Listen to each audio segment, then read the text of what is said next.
kicking, never quitting. Focus sharp like a blade that's hitting.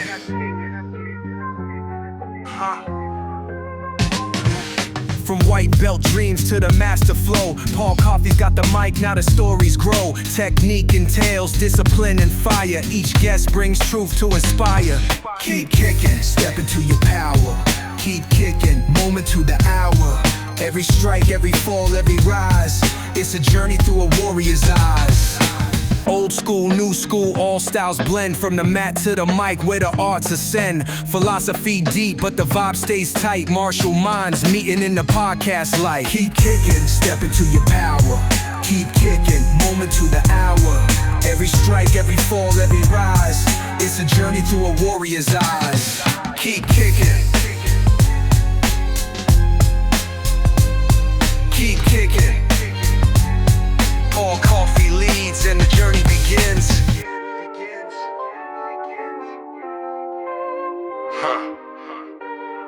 Paul Coffey leads and the journey begins.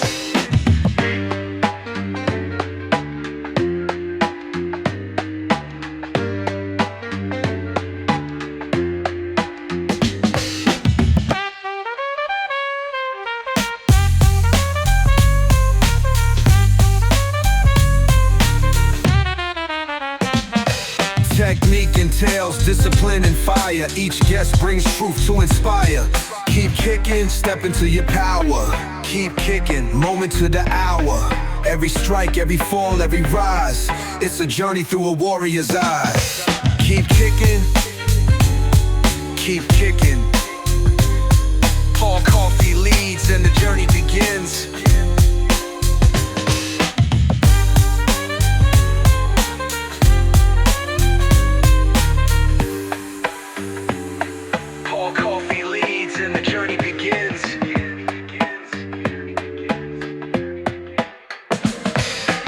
Hello, everyone, and welcome once again to Keep Kicking Martial Arts Podcast, where I have martial conversations with my martial arts friends. Today, I sit down with Jason. Jason, would you like to introduce yourself for the people? Yes, sir. I am a martial artist, actually. Whoa, there we go. Okay. 40 years, actually celebrating 40 years of that this year. I started in 1986. Been a long, fun ride. I started in Taekwondo when I was 6 years old. When I was around 9, I wanted to find the nunchuck master of the world, because who got me into martial arts in the first place was Bruce Lee. Game of Death scene with Guru Dan and Asano and all them. And once I saw that, I was hooked. So I knew that I had to find the nunchuck master, and our school didn't really teach anything nunchaku wise. So I went and searched around and looked for someone who had something way different than nunchaku. It like went past it, it evolved. It was called pro chucks, and things I saw this man do with these things when he picked them up was a really interesting things, and need to say the least. I was with him for a very long time until he passed in 2017, and to this day I carry on his art and the making of pro chucks and all that stuff. So got a lot there. Now I'm also mixed in with the JKD lineage under Sifu Paul Vunak. I'm a full instructor. Also under Lee Peacock and Sifu Mike Vincent and JKD World there under Guru Dan. So there's a long, long history there. I've got to train with a lot of amazing people, and still training to this day, and still going to be training into the future as far as I can. One of my inspirations is Guru Dan Asano. He's 89 years old, and the man just moves so beautifully, and he does Absolutely. it every day. So, but yeah, Absolutely. that's pretty much what it is, man. That's my story in a short little summed up thing. Good. So, first of all, congratulations on 40 years. Thanks, man. Not quite there. I will be 33 years this May. Wow, So, congratulations. thank you. And before we get into a much martial arts talk, I have been trying to ask people early on. The hope is like maybe there's somebody out there that is not done martial arts yet, but they're Googling it or they're looking into it, doing their research. This show pops up in their purview. They watch a couple minutes of it. So, to the people that are not martial artists, what advice do you have for somebody that's looking to start, hasn't started yet? I think the biggest challenge for a lot of people is I don't think they see the whole picture of martial arts. Martial arts has been it's been dumbed down so much and funneled into so many different categories that if people see something traditional, they think it doesn't work, and if they think in MMA, Mm, it's nothing about ego. So you know that's a very martial arts isn't the same as it used to be, man. It's that's right. the community. I think we lost a lot of that when we had the online presence coming out and everything, and Mhm. that's I think if I was to tell anybody, one of the biggest benefits that you could get out of it is you're going to get human connection again, and that's something we've lost. Yes. There's no kind of training online that I could do to show you something that is not a totally different thing in person. You know what I mean? Yes. You Yes. can still learn things and all that stuff long distance, but you're not going to have the same experience as if it's hands on. Right. So, but I think that's one of the biggest things for people that I've had some people say, man, it's so late. You know, I wish I could have started, you know, earlier and all this other stuff. But why not now? You know, obviously you're looking for something to change you, right? So, and that change comes with a lot of different stuff. And I think martial arts has been left behind, and I feel since the 90s at least. You know what I mean? Absolutely. Compared to what it used to be. I mean, man, just imagine all the schools you used to see that had just full of students, nonstop pouring in, you know, and we just don't have that connection, the human connection anymore. So we got to get Absolutely. back to that. That's one of the most important things. When you lose human connection, you lose touch with reality, honestly. No, that's a great answer. I love that. Expect that. So let's get back to martial talk now. Tell me more about pro chucks. Well, those were the, let me see. Do I have some? No, I've got some somewhere. I've been moving around a lot today. But anyway, they are basically the evolution of Nunchaku. Okay. They have a shorter 4 inch or 1 inch tie. So they're more like a pendulum. And Okay. they have a smaller diameter. Most of the time, we make them in all sorts of different shapes and sizes. The most popular pro chucks, the ones that are balanced and for flow work and stuff like that, they're normally around 7/8 octagonal. We make them out of hickory and all sorts of exotic woods. But the thing about it is I'm a big believer in weapons training. I am Weapon, listening to you, but I had to Google it as well. yeah, yeah. So the thing about weapons training has always been important to me, especially since the pro chucks, because I found out there was something different that nothing else taught. With these, they are a smaller diameter. They have more precision, more control because of the shorter string. You don't have that, you know, that long chain or long rope to just slow you down. When you snap, Mhm. you go, you should be able to hit with these things. I mean, my teacher Lee Martin, he set up a corner in the room one time in his shop, and he set up like anything he could find, metal and pieces of wood and this that, and he built himself a drum set. And that man sat there and played a drum set to a song in the corner of the shop with these pro chucks. And it was just amazing. And so as we kept going further and further, and the more people I studied, I realized something also.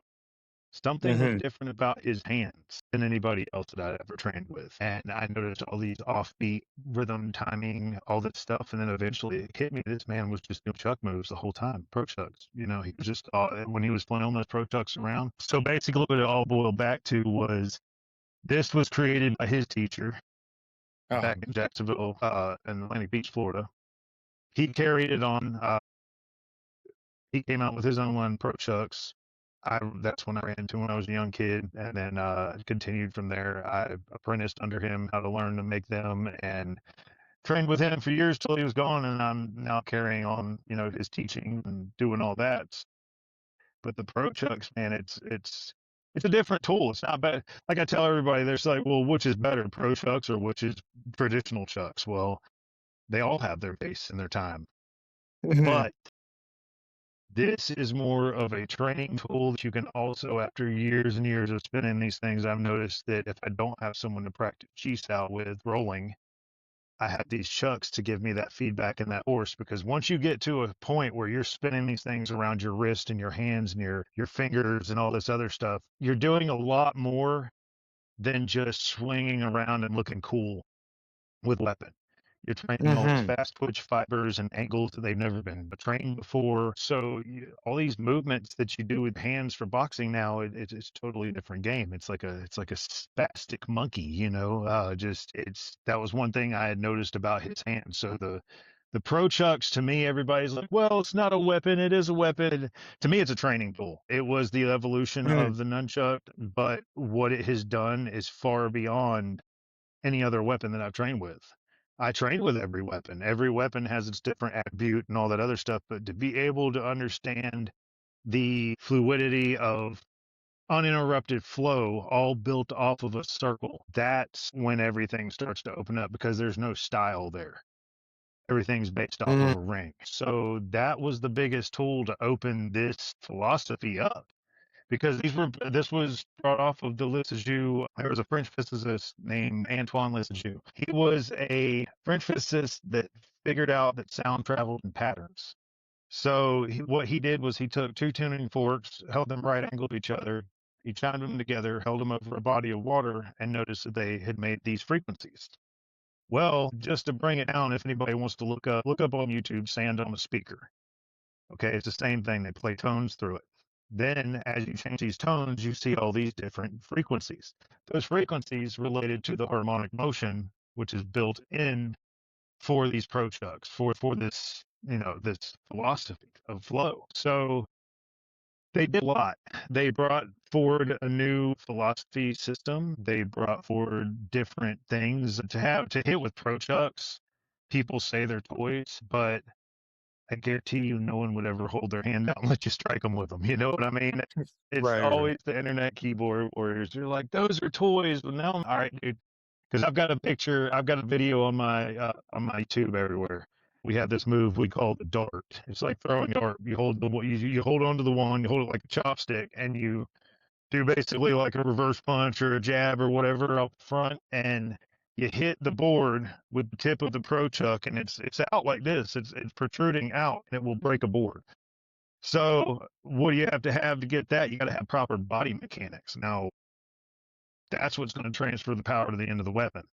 Mm-hmm. Okay, so yeah, if I'm just flailing these things around and I don't have proper body mechanics, it's not going to hurt. But when you have the proper body mechanics, those things hurt. They break things. Sure. So that was one thing that I had one of my other teachers bring up to me. He really complimented me on my body mechanics. And he's like, I Mm-hmm. just don't get it. How did you get so good at body mechanics? And I was like, well, I work with pro chucks, and to be able to have any kind of power with them because we mainly just train them for flow at first, just to be able to Mm-hmm. get used to all the lanes of travel with any weapon. If you're holding pro chucks, you're holding anything. We don't just limit it to the pro chucks. It could be a blade, it could be, bow, whatever. Okay. So it did so much, brought out a whole new world of training for me.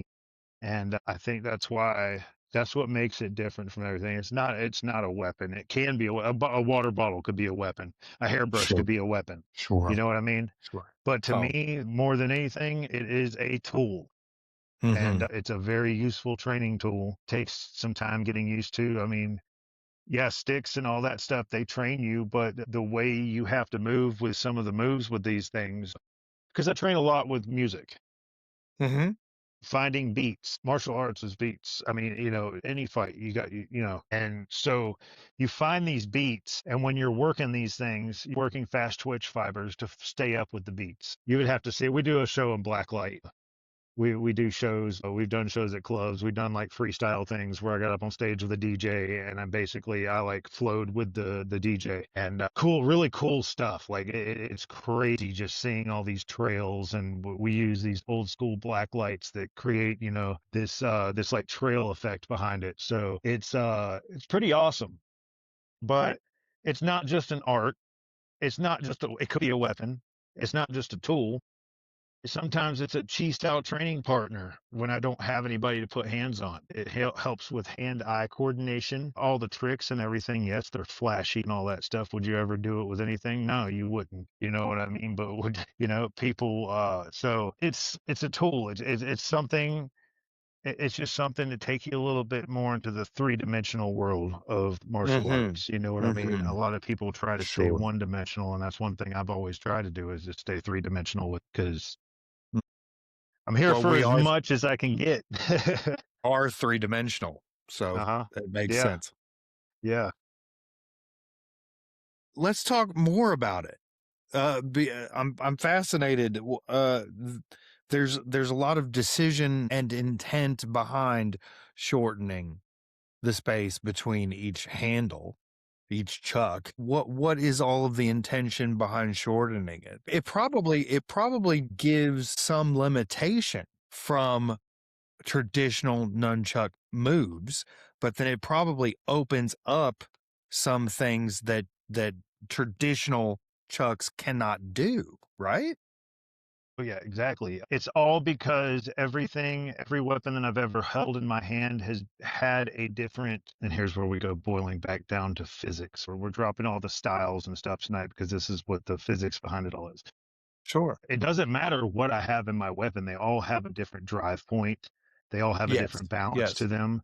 They all have a different way that they are going to move around my body, or my body is going to move around that weapon, or the body and the Hmm. weapon move in unison. There are things you can do with that. There are things you could do with a bow you can't do with nunchucks. There's a thing like I do this thing called the never ending wheel. It's just a fun thing. I throw it under my arm, I catch the pro chucks on the cord. Both of my fingers are together, and I'm just continuously, just propelling this thing.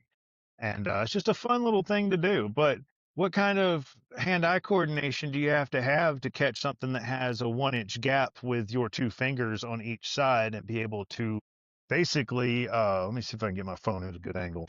You're putting your fingers together like this and going around driving rope.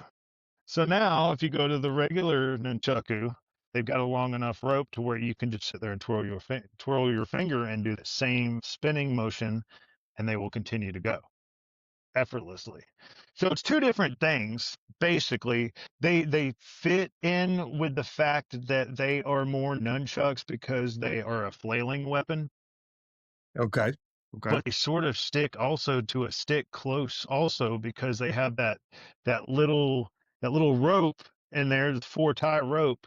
It has complete control. So when you're striking and you're pulling back, it comes right back. There's just a microsecond delay. Now, if you do that with a pair of chucks, regular old school, you're going to have a little bit more, time Right. in retraction. So there's that. They're quicker, they're more responsive, and sit them. My son hates it. It scares him still. I don't know why. I've done it to him ever since he was like 5 years old. But every time he walk up to me, I'd take my chucks and I would do the dart and I would stick it directly onto his chest. And he would just sit there and he's like, "You're gonna miss one day." I'm like, "No, no, no, I'm not. And if I do, you get to punch me." But there's just the precision, the control, and then not only that, the feeling of once you go, it's just like throwing a jab. You want to be fast at throwing a jab. Go hook you up a band to the wall, and what you're gonna Okay. do is you're gonna pull that sucker back, right?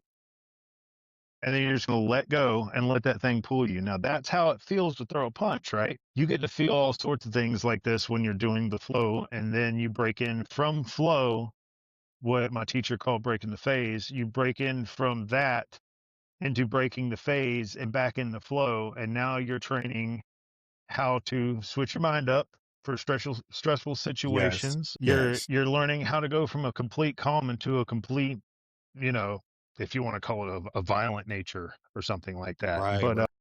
but that also trains along the ways that my teachers trained. Like Sifu Paul Vunak trained for all his mental stuff for the rat system and stuff like that, and the killer instinct. It still trains things like that. So more than anything, man, it's just I'm just a crazy nunchuck guy to most of everybody, and they're like, this guy's just saying this stuff, but for real, man, it's like once you've even gone around and just even using these ratios in boxing, man, it's Hmm. Hmm. something different. So everything that I do with the chucks, I do with boxing.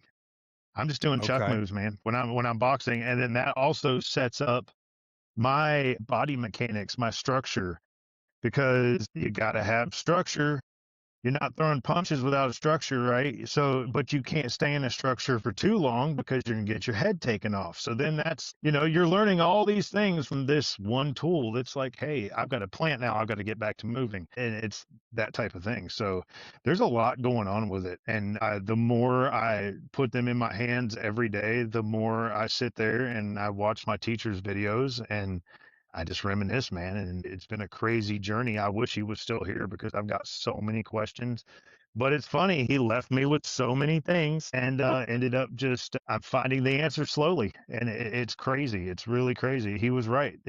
There's only one. There's only one punch. There's only one kick. There's only one headbutt. There's only one of everything. But it's all how your Mhm. body is in relation to it. We're just trying to break it all down, make it simple again, when it was just overly complicated for a long time. Mhm. And that was pretty much it. So I loved it. I love the fact that what the Pro Chucks did, man, because it Mhm. took and it doesn't have to just be with that, man. The flow community, Right. it doesn't, Yes. like I said, if you can flow, you can fight. I've seen some Yeah. people do some of this stuff that there's some people that just had good cheese skills because they could do a dragon contact staff, and it's like you'd be Mhm. surprised how related all that stuff is. So yeah, man, it's flow, but it's also fight. And if you can flow, you can fight. That's great. That leads into a topic that I've been talking. So I've done this podcast for a couple of reasons. One is for a similar thing to what you're discussing, in that I had some masters that were with us that really influenced me in a lot of ways, and I wanted to have conversations with them, but they're no longer with us. And so it's kind of Yeah, like, well, I need to start having these conversations before I lose any of these other artists. But the other reason is just selfishly, like, I have an idea that I'm working on, I can bounce it off of other martial arts instructors and other martial arts practitioners, get more answers. So I'm working on a set of curriculum that I've currently titled Free to Flow.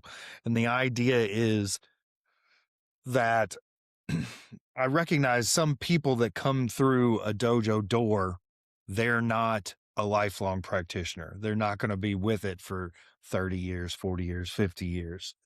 So yeah, they could just be with us for 9 months, right? That's a reality. If we're lucky, 9 months. And so what I'm trying to do is boil down a concept. The concept is yielding, and I'm trying to boil it down in the simplest capacity so that I can get it to somebody in as efficient way possible. I'm 30, I've been doing martial arts for 32 years, almost 33 years, and I'm still learning yielding. And I expect that I will exactly. be learning yielding for the next 20 or 30 years. But what I want is I want to be able to give somebody some sort of basics so that if they do get in the fight, they're not going to get hurt as likely. You know what I'm saying? And so Yeah, this came from a couple of different places. One, any martial arts instructor that has ever taught yielding in any capacity in the existence of their martial arts training always uses the word relax. And that word always confuses the beginner mind, because the beginner mind's like, but if I relax, I'm not standing up. I'm just, yeah. like, because there's some level of tension. There's some level Hmm. of attention that exists in us standing up. So I've changed it from relax to free to flow or free to move.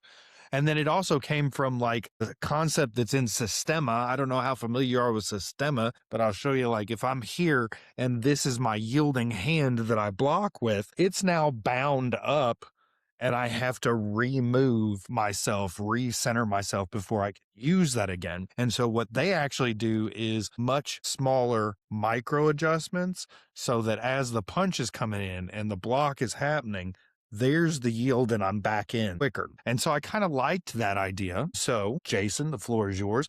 How do you teach yielding in Well, as efficient way possible? so as in yielding, talking about getting them to calm, not be so tense. Is that what you mean by Yes. that? Yeah, yeah.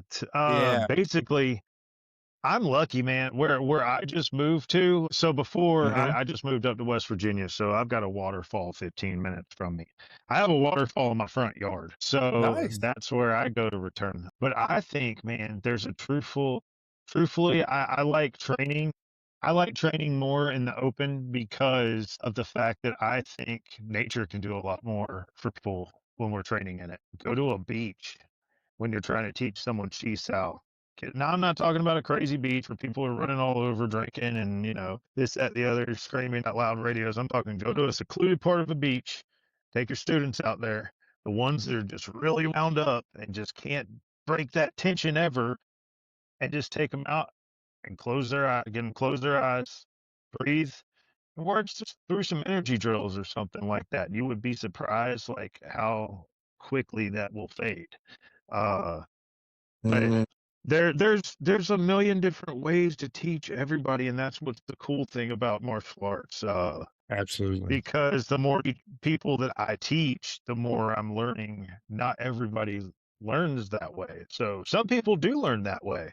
But that's one of the reasons why when I train people, one of the meeting places we go to now is a waterfall. Is and I like training in the dark anyway. And if animals come out, then there's going to be some adventure because we got wild stuff up here, so coyotes and all that stuff, bears, and so there's your primal training. If you got Yep. to defend yourself against a bear, I mean, so. But I think there's so many different ways. One of them would be to try. I try to get everybody to relax and breathe.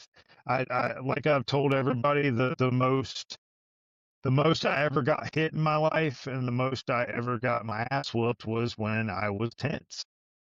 Hmm. And if I am going to go, you know, spar for, I mean, we've put in, me and my friend, we met when I was 9 and he was 11.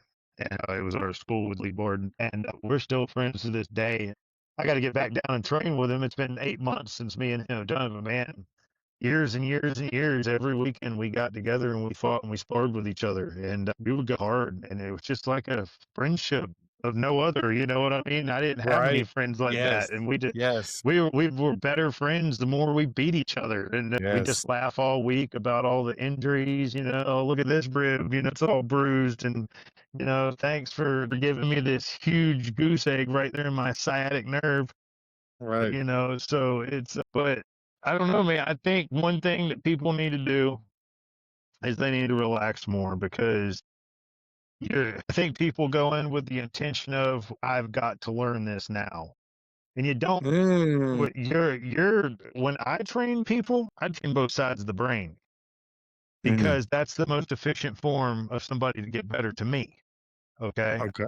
not everybody might agree with that, but I see many This is benefits of this is working all going on those the things. internet. Everybody on the internet agrees with Yeah. Oh everybody. yeah. So Oh yeah. Yeah. there's no There's problems. gonna be so many different comments and uh, keyboard warriors. But I don't know, man. I think that people just go in with the intent of they've got to learn it now, but they don't understand you're retraining yourself. You're not supposed to be the same person in 6 to 9 months. A year from now, we're starting at the core when you work with me. We're working on your nervous system and we're going to rewire neural pathways and through movement. I've trained a lot of different ways with a lot of different people.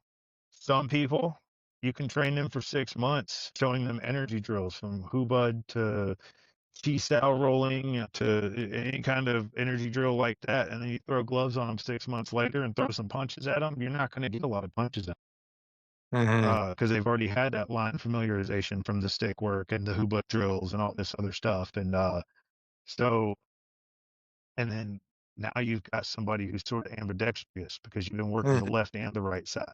So now the brain's getting firing faster and things are starting to work a little bit quicker. At first, I can't stand it.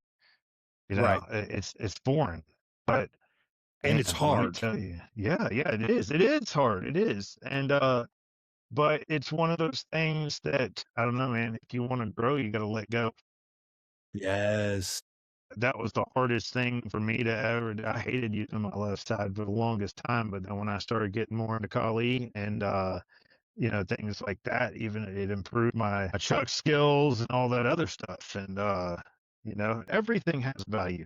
It does. And Mhm. I think that just too many people. I say if you're gonna if you're trying to get somebody to get calmed down when you're training them, yeah, man, you got to just read the people. There's so many different ways to do it. Just try to connect. Mhm. We've lost the connection, man. We've lost the connection. We got to get it back. Once we get a connection, I think people will get a little bit more comfortable with coming out, Yes. isolated for what was it, like a year in COVID times. Right. And, Right. I think that was just a little too much for everybody, and everybody lost Mhm. it during then. And once we get it back, I think people will be a lot less relaxed. But what better way to get more relaxed than learn martial arts? That's right. Life isn't so scary after you've had fists and weapons flying at your face full speed. You know what I mean? That's right. I do know what you mean. I actually agree. Okay, so now the difficult question. The difficult question starts with an omission. The omission is, as a lifelong practitioner of martial arts, I've recognized that I am equal parts sadistic and masochistic, and I am probably in the minority. Most of those students that walk through the doors are not that. And so the question then is, how do you teach a non-violent person the ability to speak the language of violence when it is necessary? Well, I think first off, you got to teach people to value life before they can take a life. Ooh, You can't just go and learn just to kill, kill, kill, kill, kill because you want to. I mean, I think people got to learn more respect for life in itself, and then you can learn how to take one because it's something, dude. It's just taking a life that's doesn't get any worse than that. You know what I mean? You have some right. people have to do that just to survive. Look how Mm-hmm. many people have had. So that's it's you got to teach them the mindset. There's so many different ways. There's that people, any man with a family, you tell them you want to know why you should probably train martial arts and anything, learn anything about anything. I mean, not even just martial arts, man. I mean, we'll get into this a second, but remind me, we'll talk about this. But this leads into the why, the philosophy of JKD and how it furthers out of my life. Just not for Okay. martial arts, but so with man, that just took me off on the wrong track. ADD mind. That's okay. It's So what okay. That we're talking about, remind me again. is how we teach nonviolent people to speak the Yeah, yeah. language of So violence. we've got killer instinct. When you've got a young father coming in to train, tell him to go home and watch Law Abiding Citizen. Have you seen that movie? Yes, Okay, yes. yeah. The first 10 minutes of that movie, that was, you know, nobody could have made a better movie to explain why you should be able to handle any situation for your family because you're their protector. Right. Just going and buying a gun is not going to be good enough. You've got to learn everything. You need a gun, you need a knife, you need a screwdriver, you need everything in the house. You need, family armed for that kind of stuff. Right. So that's, you got to find it. So most of the time, if they've got a family, I tell them go home and watch that. Now picture that as your family. Mm. You know what I mean? So Mm-hmm. now the nice guy's sitting there going, "Oh my God, but that wouldn't happen." Shoot, the place in Jacksonville where I used to live, man, we had a serial killer literally right diagonal from us. Yeah, it made the news. We were talking about that the other day. We slept in this neighborhood. I never locked my doors. It was just a nice neighborhood, man. And the dude was just right over there. Everybody That's knew who I wild. was. I had a lot of weapons in the house. So there's crazy martial arts guys got nunchucks all over the place and blades, and they just didn't come around there like that. But yeah, but anything can happen, man. And Right. I think that telling people you've got to be able to be calm enough in a situation to de-escalate something, and then if you the killer instinct, such as Sifu Paul Vunak talked about, you've got to be able to flip it on like a switch. Mm-hmm. To be able to do that, it all depends on the situation. I think teaching people you've got to relate to their situation to speak their language. Not everybody cares about something as much as somebody else does. Somebody sees a different Absolutely. value in it than somebody else does. So you've got to sit there and connect with that person and find out what speaks to them. Like I said, that was just an example. There's a million different examples. And as teachers, we just have to, that's the challenge, is we have to sit there and figure out how to relate it to this person that we've just made a connection with. So yeah, that's a big thing. Oh, let's circle back to the GKD mindset philosophy and how it relates to your life. Yeah, The rabbit you attempted to chase. so of course I was a Bruce Lee fan, but then after the martial arts thing and everything, I started saying it doesn't just have to stop there. I love knowledge. I can do a lot of things. I've built computers, I weld stuff, I make things out of metal, I make things out of aluminum, I make things out of wood, I work on cars, I've built cars before, built drag cars, stuff like that, repaired cars, anything that I can think of, learning how to tie up a wound. Mm-hmm. These are all things that people overlook Mm-hmm. because I watch a lot of people fight people that don't know how to have that they don't have the skills for the point in time that they need. The guy just got hit with a left hook because he didn't know how to cover or something like that. Well, he didn't have, he either was not paying attention or wasn't trained enough, or it wasn't just automatic reflex, because it would have been Mm-hmm. better for that situation, right? Well, people don't know how to work on cars. People don't know how to work on things. Man, let me tell you, if I didn't know how to work on cars, I recently just found out that somebody was trying to charge $500 to change an alternator on some car that I know. And I'm like, man, I could do that in 30 minutes. Are you serious? So I think that martial arts helps you with, once you get to a certain point, you get to where you see that knowledge is just the most, what is this popping up? Load to spice storage. I don't know why it's popping up on my end. That's crazy. Anyway, so arming yourself with skills, just like you would arm yourself with martial arts skills, learning how to rebuild something, or find something that you're interested in, that you want to learn how to fix, learn it. I mean, knowledge is power, proper knowledge is power. Absolutely. So, Absolutely. but make sure and arm yourself with those kind of skills, man, because it's definitely, you need skills to get through in life, and those are things that can help you fight through life too. Mm-hmm. Learn everything, but yeah, it's the JKD, the whole thing about absorb what is useful and all that. Learn as much as you can, but build it for yourself. And I think that knowledge is a very overlooked thing. We have the most outreach for knowledge right now ever. You can go on YouTube and learn how to do anything nowadays. That's You right. know, you used to have to go to college to learn how to repair something. So now let's go ahead and let's add that to our skill, and people just should start being more self-sufficient. That's what that's why I do martial arts, because my where we live, we're rural, so it's like 3 hours before any police are going to get here. But what keeps the people from coming around to my house? The fact that they shouldn't come in, because now all my kids are trained, all that stuff, and so it would be a bad mistake on their behalf. But I arm myself and my family with those skills, because they say average time is 9 to 11 minutes. I don't have that. And that's another thing that gets to me too, is like, you know, the children, man, Right. we got to start What getting can that happen? stuff more into the children's hands. That's another thing I'm working on, is getting getting our organization running again. We're trying to get free martial arts to every city throughout America.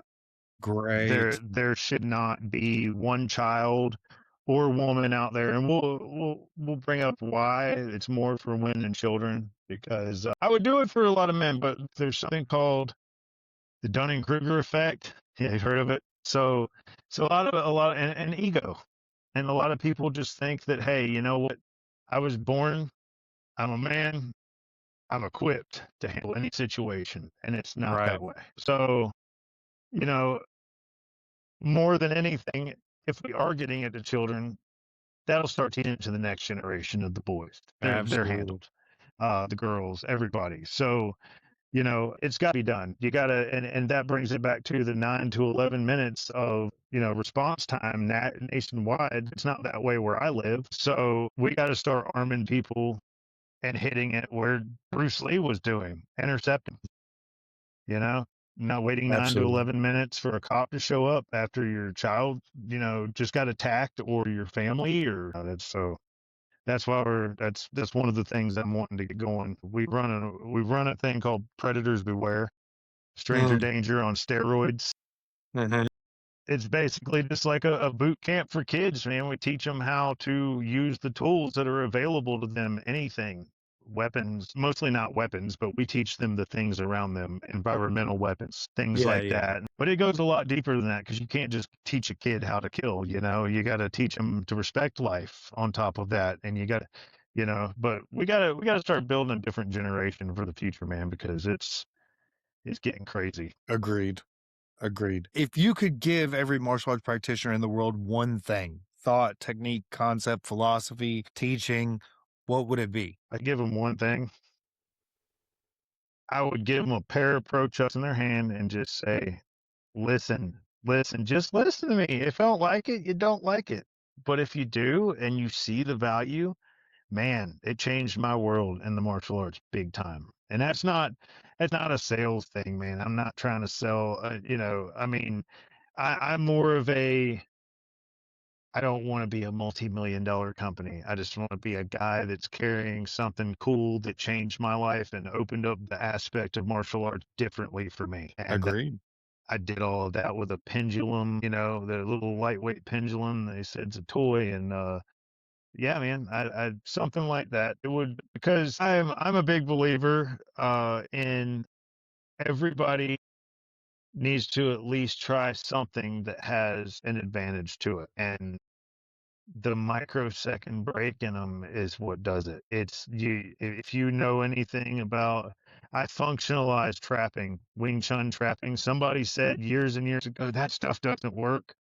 And Hmm. I was like, wait a minute, I'm gonna go to Paul Vunak for this because I know his traps work. And man, let Hmm. me tell you that. But after that, it was, you know, it it opened up the game for that even. And you know, it's like playing drums, man. Once you get it in your hands, it's just totally different. But I think if I could just give anything else, it would be, you know, I hope I could give them something. I'd like to be Right. able to give everybody a piece of knowledge because I think, like I said, that's the most expensive thing to me is knowledge. The most For valuable, I sure. mean, the most For valuable sure. because without knowledge, you know, if I don't know how to change my hair, I got to pay $500. You know what I mean? But you know, it all boils down to that stuff. You know, I don't know, man. I love the martial arts. I love the martial arts world. Everybody's got something to give, and I think we just need to all drop our egos and start working together. And maybe the martial arts world will start getting to different places. There it See is. that, There it you is. know. And to all the guys that can't figure it out, glove up or shut up. That's the way, you know. That was the old school way, right? That That's the was way it indeed was the back old in the school 80s way. and 90s. That indeed was the old school way for sure. Yeah. We're barreling toward an hour, and I try and keep these under an hour. Is there something that you didn't get to say that you would like to say? Yeah, if you want to, we're gonna start slowly building up the Predators Beware thing again, the Hmm. Stranger Danger on steroids. If you are in any kind of group or anything, we're based in West Virginia right now, you know, but I will travel around this area. I'm trying to get instructors everywhere. Awesome. We need instructors in every city because the only way to intercept this problem with our children is to get it at the core, and that's interception. That's not waiting on a police officer to show up. You know, there's real Absolutely. violent people out there that want to do damage to our children, and it needs to stop. And I think that if little Timmy got picked up by a child abductor and he ends up in a hospital with his face torn off, it looks like a pit bull tore him up. Then you know there's going to be some connections there if the guy gets away. So they'll be able to Mm, track him down. You know, we gotta nip it in the butt, man, because it's going on for too long. There's been too many kids that have been abducted around me. It's enough's enough. So mhm. anybody interested, just go follow that page. Even I don't even care about throwing my other stuff up because that's my main goal. My main thing is just getting martial arts to all the kids and all the women throughout the United States and make the world a safer place, man, because it's gotten out of control. Mhm. obviously no one else can handle it. So maybe we need to tribe together and start doing it. People That's will be a right. lot less likely to touch a kid if they know there's 30 guys walking around ready to take them down. So, Right. or if there's a child armed with the tools to stop. That's right. That's right. Where can the people find you? If you want to be found, where can they find you? Where can people link with you? I'm on TikTok, Next Level JKD, Instagram, Next Level JKD. I'm most active on TikTok because it's just quicker and easier. I do go on Facebook more, Instagram a little bit less, but I'm trying to stay consistent through all of those. Next Level JKD Mhm. on Facebook, Predators Beware, Stranger Danger on steroids. You can look that page up. We share a lot of the offenders and stuff like that that are within the areas, and we post a lot of things regarding to that stuff. So we're getting back to that. And man, if there's anybody out there that wants to help out and lend a hand, and maybe help join our organization and get this thing spread wider, dude, let's do it. I mean, we've got how many martial arts instructors throughout the United States, and I've got a good program I'm ready to get out because martial arts should be free to these kids. Safety should be free to everyone, and I'm Absolutely. not here to cash in on it. And there's too many people cashing in on it, and it's gotten ridiculous. So no child should have to sit there and worry about getting bullied or sexually assaulted because they couldn't afford $100 and something a month. Let's wipe that out right out of the bat. Absolutely. But nextleveljkd@gmail.com too is where you can reach me at through email. Excellent. And your Nunchuck website is Pro Chucks ProChuck. 2.0 on Facebook, and you can see it at the website too, which is Next Level JKD. Awesome. Awesome. Jason, I want to thank you. I thank all of my people who sit Thank you, down brother. with me. First of all, for your time, because time's a precious commodity that we have far too little of. But secondly, because you have sat down, you have now part of my martial arts journey, whether you like it or not. And I thank you for that. Thank you, brother. I want to thank everybody that watched, listened, some combination of, and as always, everybody, please keep kicking.